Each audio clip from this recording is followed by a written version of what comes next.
शुणिबा आउ एक कहानी असहाय झीटीए।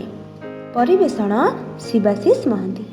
षष्ठ श्रेणी रे नाम लिखिथिबा छात्र छात्री माने प्रथम दिन स्कूल को आसुथांती। तांको मध्यरे चेरी मालहोत्रा नामक गोटिए झील थिला। से तार श्रेणी गृह बसी थाए। समस्ते भल पोशाक पत्र पिंधि आनंदरे परस्पर मध्यरे आलाप चलाई थांती। समस्ते प्राय मध्यमित परिवार पिलांक परि देखा जाउथांती। चंपक नामक बालकटीए ସେହି ଶ୍ରେଣୀକୁ ଆସି ଦେଖୁଥାଏ କିପରି ତାଙ୍କ କକ୍ଷରେ କଣକୁ ଝିଅଟିଏ ଏକୁଟିଆ ଚୁପଚାପ ହୋଇ ବସିଥାଏ। ତାର ପୋଷାକ ମଇଳା ଥାଏ, ପୁରୁଣା ଜିନ୍ ପ୍ୟାଣ୍ଟ ପିନ୍ଧିଥାଏ, ବାଳ ଛୋଟ ଛୋଟ କଟା ହୋଇଥାଏ। ସେ ପିନ୍ଧିଥିବା ଜୋତା ଓ ମୋଜା ମଧ୍ୟ ପୁରୁଣା ଲାଗୁଥାଏ। ଚମ୍ପକ ଭାବୁଥାଏ ଝିଅଟିକୁ କ'ଣ ସଫାସୁତୁରା ରହିବା ଜଣା ନାହିଁ। ତା ଭଳି ଅନ୍ୟ ସାଙ୍ଗମାନେ ମଧ୍ୟ ଝିଅଟି ସମ୍ପର୍କରେ ଏପରି ଧାରଣା କରୁଥିବେ। ଶିକ୍ଷକ ଶ୍ରେଣୀ ଭିତରକୁ ଆସି ପିଲାମାନଙ୍କର ଉପସ୍ଥାନ ନେଲେ। ପ୍ରତି ପିଲା ତାଙ୍କ ନାମ ଡକା ହେବାରୁ ହାତ ଟେକି ଉପସ୍ଥିତ ଥିବା ଜଣାଉଥାନ୍ତି। ଶେଷକୁ ଚେରିର ପାଳି ପଡ଼ିଲା। ଶ୍ରେଣୀ କକ୍ଷଟି ନିସ୍ତବ୍ଧ ହୋଇଗଲା। ଶିକ୍ଷକ ଡାକିଲେ, ଚେରି ମଲ୍ହୋତ୍ରା। ସବୁ ପିଲା କାନ ଡେରିଥାନ୍ତି ଝିଅଟିର ସ୍ୱର କିପରି ଜାଣିବାକୁ। ସମସ୍ତେ ବ୍ୟଗ୍ର।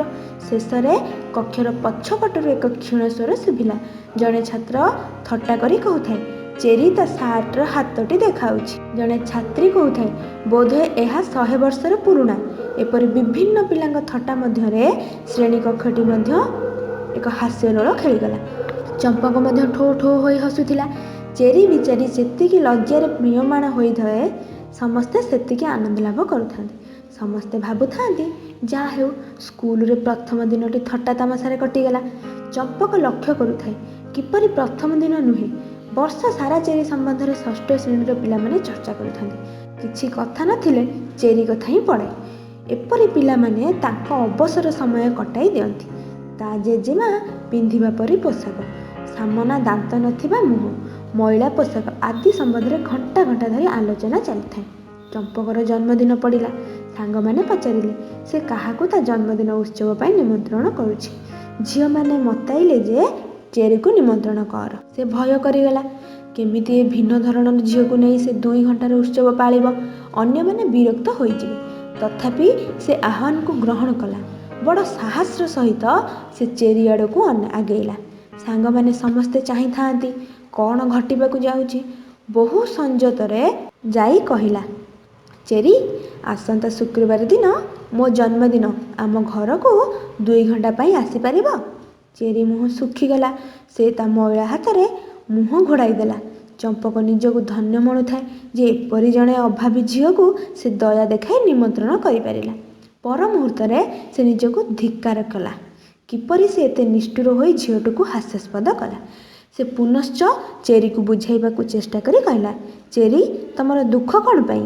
ମୁଁ ତୁମକୁ କେବଳ ନିମନ୍ତ୍ରଣ କରିବାକୁ ଚାହୁଁନାହିଁ। ଚେରି ମୁହଁର ଭାବ ବଦଳିଲା। ସେ ପଚାରିଲା, ସତରେ? ଚମ୍ପକ ତା ପାଟିରୁ ଶବ୍ଦ ବାହାରିବା କେବେ ଜାଣିନଥିଲା। ହଠାତ୍ ତା କଥା ଶୁଣି ସେ ଆଶ୍ଚର୍ଯ୍ୟ ହୋଇଗଲା। ସେ କେବେ ଦେଖିନଥିଲା ତା କଥାରେ ଜଣେ ଏତେ ଆନନ୍ଦ ଲାଭ କରିପାରେ। ଝିଅଟିର ମୁହଁର ଉଜ୍ଜ୍ୱଳତା ଦେଖି ସେ ଦିନ ସାରା ଭୁଲି ପାରିଲା ନାହିଁ। ଜନ୍ମଦିନ ଆସିଲା। ଚେରି ମଧ୍ୟ ଆସିଲା। ତାହା ସାଙ୍ଗେ 2 ଘଣ୍ଟା କ'ଣ 4 ଘଣ୍ଟା କଟିଗଲା କେମିତି ଚମ୍ପକ ଜାଣିପାରିଲାନି। ସାଙ୍ଗମାନଙ୍କୁ ସେ ବୁଝାଉଥିଲା ଝିଅଟିର ପରିବାର କିପରି ଦାରିଦ୍ର୍ୟ ସହ ଲଢ଼େଇ କରି ଚାଲିଛନ୍ତି। ତା ବାପା ମା ଚାହାନ୍ତି ଝିଅଟିକୁ ଶିକ୍ଷିତ କରିବେ। ଚମ୍ପକ ଜାଣିବାକୁ ପାଇଲା ଯେ ଚେରି ଭାଓଲିନ୍ ବଜାଏ। ଚମ୍ପକ ମଧ୍ୟ ଭାଓଲିନ୍ ବଜାଇବାକୁ ଭଲ ପାଏ। ସେଦିନ ତା ଅନୁରୋଧରେ ଚେରି ଜନ୍ମଦିନର ସଙ୍ଗୀତ ବଜାଇ ସମସ୍ତ ଅତିଥିମାନଙ୍କୁ ଆପ୍ୟାୟିତ କଲା। ଏହାପରେ 2 ଜଣଙ୍କ ବନ୍ଧୁତା ନିବିଡ଼ ହେବାକୁ ଲାଗିଲା। ଅନ୍ୟ ସାଙ୍ଗମାନଙ୍କ ବିଦ୍ରୂପକୁ ଚମ୍ପକ ଆଉ ଭ୍ରୂକ୍ଷେପ କଲା ନାହିଁ। ଚେରି ସମ୍ବନ୍ଧରେ ଥଟ୍ଟା କରିବା ବନ୍ଦ କରିବାକୁ ସେ ସାଙ୍ଗମାନଙ୍କୁ କହିଲା। ଷଷ୍ଠ ଶ୍ରେଣୀ ପରୀକ୍ଷା ପରେ ଆଉ ଚେରି ଦେଖାଦେଲା ନାହିଁ। ଚମ୍ପକ ଭାବିଲା ଯେ ପିଲାମାନେ ତାକୁ ଥଟ୍ଟା କରିବାରୁ ସେ ଅନ୍ୟ ସ୍କୁଲକୁ ଚାଲିଗଲା। ସେ ଯେଉଁଠି ଥାଉ, ଭଲରେ ଥାଉ, ତାକୁ ସମସ୍ତେ ଭଲ ପାଆନ୍ତୁ, ଏହା ଚମ୍ପକର ଭାବନା ଥିଲା। ଏବେ ସେ ବୁଝିଲା ଯେ ସେ ସାଙ୍ଗମାନଙ୍କ ସହିତ ଝିଅଟି ପ୍ରତି ନିଷ୍ଠୁର ଭାବ ଦେଖାଇବା ଠିକ୍ ହୋଇନାହିଁ। ଅନ୍ୟମାନଙ୍କୁ ଛୋଟ କରି କେହି ବଡ଼ ହୋଇଯାଇପାରେ ନାହିଁ ବୋଲି ତାର ହୃଦୟଙ୍ଗମ ହେଲା। ସେ ଅନୁତାପ କରି ଭାବିଲା ଯେ ଦୁର୍ବଳ ଆଉ ଦରିଦ୍ର ପିଲାମାନଙ୍କୁ ହଇରାଣ ନ କରି ତାଙ୍କ ପ୍ରତି ସାହାଯ୍ୟ ଓ ସହାନୁଭୂତିର ହାତ ବଢ଼ାଇଲେ ସମସ୍ତଙ୍କର ମଙ୍ଗଳ ହୁଏ।